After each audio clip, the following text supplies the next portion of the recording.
di perjalanan masih ada yang banyak yang akan datang. 20 kapal dalam perjalanan, dan satu kapalnya itu sekitar berisi 150 orang. Berarti 150 kali 20.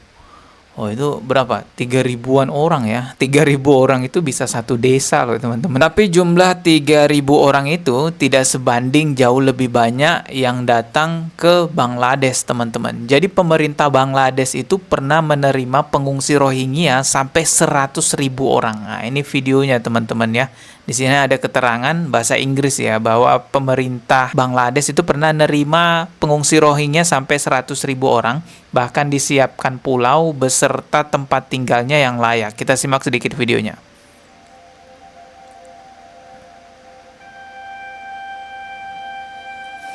Ya, jadi ini pengungsiannya ya, yang ada di Bangladesh. Cukup layak ya kalau kita lihat dari bangunan-bangunannya. Tapi pada kenyataannya, pengungsi-pengungsi yang ada di Bangladesh itu justru lari ke Indonesia dan juga ke Malaysia. Saya coba cari tahu alasannya apa. Mereka sudah disiapkan di Bangladesh tempat yang layak, tapi malah lari ke Indonesia dan juga lari ke Malaysia. Saya menemukan sebuah berita yang judulnya begini, ini dari Tribun ya. Alasan Rohingya kabur dari kamp pengungsian Bangladesh, padahal sudah dijatah makanan 124.000 sehari.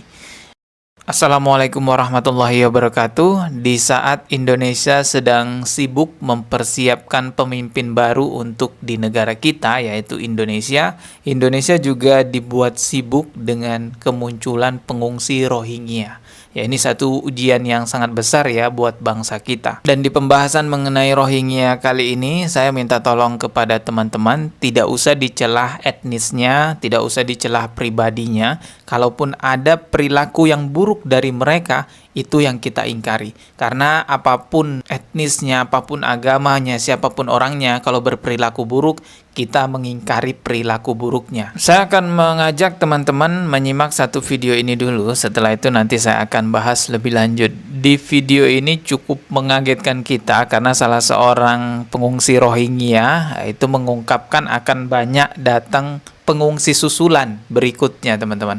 Di sini teman-teman bisa lihat ya, videonya itu ada captionnya, ada keterangan tanggalnya, tanggal Desember tahun 2023, artinya ini baru ya teman-teman. Nah, ini tempatnya di Aceh. Coba kita simak dulu videonya. 20 lebih 20 macam itulah. Ada pulang. kemungkinan lebih 20 kapal ya. Iya. Tapi Semua datang sini Indonesia. semua datang sini. Indonesia. Tujuannya ke sini semua. Kurang lebih ada 20 kapal yang akan datang ke Aceh gitu ya, di Indonesia. Lagi pamit lagi, dibuka lagi. Di perjalanan masih ada yang banyak yang akan datang. Bulan ini.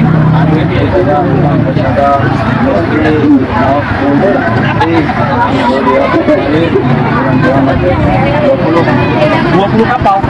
Ya 20, sekarang dulu 150. Satu kapal 150. Wow, 20 kapal dalam perjalanan, dan satu kapalnya itu sekitar berisi 150 orang. Berarti 150 kali 20. Oh, itu berapa? 3.000-an orang ya. 3.000 orang itu bisa satu desa loh teman-teman. Banyak banget berarti ya. Berapa orang datang ke sini? Kapal 150 orang. Pengennya ke sini. Kenapa Indonesia masuk? Oke, masuk Indonesia. Ada teman muslim, saya pun muslim. Boleh sana, ada? Boleh. Saya mana? Boleh sekolah. Boleh. Jadi di perjalanan 20 kapal saja kemungkinan lebih kurang 20 kapal masih ada dalam perjalanan. Dan menurut Hamid yang baru saja sampai, tujuannya Aceh, Indonesia dibilang. Nanti itu kapal. Ya, tujuannya Aceh, Indonesia ya. 3.000 orang guys, itu kurang lebih 3.000 orang katanya. Ya, itu udah setara kayak satu desa gak sih? Tapi jumlah 3.000 orang itu tidak sebanding, jauh lebih banyak yang datang ke Bangladesh teman-teman. Jadi pemerintah Bangladesh itu pernah menerima pengungsi Rohingya sampai 100.000 orang. Nah, ini videonya teman-teman ya. Di sini ada keterangan bahasa Inggris ya, bahwa pemerintah Bangladesh itu pernah nerima pengungsi Rohingya sampai 100.000 orang, bahkan disiapkan pulau beserta tempat tinggalnya yang layak. Kita simak sedikit videonya.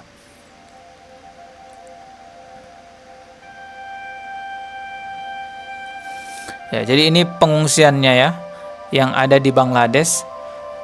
Cukup layak ya, kalau kita lihat dari bangunan-bangunannya, dan cukup luas juga.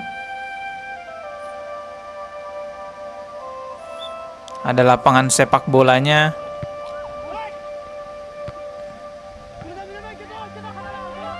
Ya, ini di Bangladesh teman-teman ya. Bisa mencari ikan juga mereka di sana, nelayan gitu ya. Tapi pada kenyataannya pengungsi-pengungsi yang ada di Bangladesh itu justru lari ke Indonesia dan juga ke Malaysia. Saya coba cari tahu alasannya apa. Mereka sudah disiapkan di Bangladesh tempat yang layak, tapi malah lari ke Indonesia dan juga lari ke Malaysia. Saya menemukan sebuah berita yang judulnya begini, ini dari Tribun ya. Alasan Rohingya kabur dari kamp pengungsian Bangladesh, padahal sudah dijatah makanan 124.000 sehari. Jadi ini alasannya ya, singkat saja saya baca beritanya. Para pengungsi mengeluhkan meningkatnya kekerasan geng, kurangnya lapangan pekerjaan dan sekolah, serta terbatasnya jatah makanan. Jadi ada 3 hal yang dicatat dalam berita ini. Alasan pengungsi yang ada di Bangladesh itu pindah ke Indonesia dan juga Malaysia. Yang pertama karena di sana terjadi kekerasan, adanya geng-gengan gitulah. Dan selanjutnya kurangnya lapangan pekerjaan yang dia keluhkan di sana, dan juga sekolah serta terbatasnya jatah makanan. Seharusnya keluhan-keluhan semacam itu seperti kurangnya makanan, kurangnya tempat sekolah, kurangnya pekerjaan, ya namanya di tempat pengungsi ya begitu. Mau gimana lagi, itu kan tempat pengungsi. Saya bukan memojokkan orang-orang etnis Rohingya ya teman-teman, tetapi memang faktanya ketika kita dalam keadaan terpuruk di bawah, hal yang bisa menguatkan kita adalah rasa syukur. Karena gini teman-teman, coba dipikir baik-baik ya. Maaf sekali lagi saya minta maaf, ini bukan memojokkan orang-orang Rohingya, tapi ini kita perlu berpikir, kalau orang-orang Rohingya datang ke Indonesia karena alasan tidak puas di Bangladesh, padahal sudah disiapin tempat segala macam, nanti di Indonesia nggak puas lagi pindah ke Malaysia, di Malaysia nggak puas lagi pindah. Kalau nuruti kepuasan itu nggak ada habisnya. Jadi sebenarnya bantuan yang harus diberikan kepada orang-orang Rohingya itu bukan cuma berupa fisik makanan yang dimakan mulutnya terus habis begitu saja. Tidak, ada satu hal juga yang perlu diberikan kepada orang-orang Rohingya. Bantuan ini juga perlu diberikan kepada mereka, yaitu penguatan mental, pendidikan mental. Karena dimanapun dia, mau di Bangladesh, di Indonesia, di Malaysia, kalau pola pikirnya begitu, mentalnya down begitu, ya akan tetap seperti itu selamanya. Kita bisa lihat ya orang-orang Palestina itu, mereka itu terjajah teman, habis-habisan. Tapi mereka mentalnya kuat. Apa yang terjadi? Mereka tidak mau tinggalkan negara mereka. Mereka tidak mau tinggalkan tempat mereka. Mereka berjuang melawan penjajahan tersebut. Ya bukan bermaksud memojokkan orang-orang Rohingya ya. Saya sekali lagi mengatakan bukan bermaksud untuk merendahkan orang-orang Rohingya. Tapi ini memang perlu diberikan kepada orang-orang Rohingya, yaitu penguatan mental. Dan bukanlah sebuah solusi yang bisa menyelesaikan masalah Rohingya jika Indonesia menampung pengungsi Rohingya dalam waktu yang lama, apalagi menetap di Indonesia. Justru itu akan menimbulkan persoalan-persoalan baru, karena ya beberapa waktu kebelakangan ini aja sudah timbul banyak persoalan yang cukup serius itu persoalannya. Jadi mengungsikan orang-orang Rohingya dengan jumlah ribuan orang dalam waktu lama di Indonesia itu bukan solusi jangka panjang. Kalau solusi jangka pendek bisalah kita katakan seperti itu, tapi untuk jangka panjangnya ya juga membahayakan masyarakat di negara kita. Solusi yang terbaik adalah pemerintah Indonesia lakukan komunikasi dengan pemerintah Myanmar yang merupakan tempat orang-orang Rohingya awalnya di situ.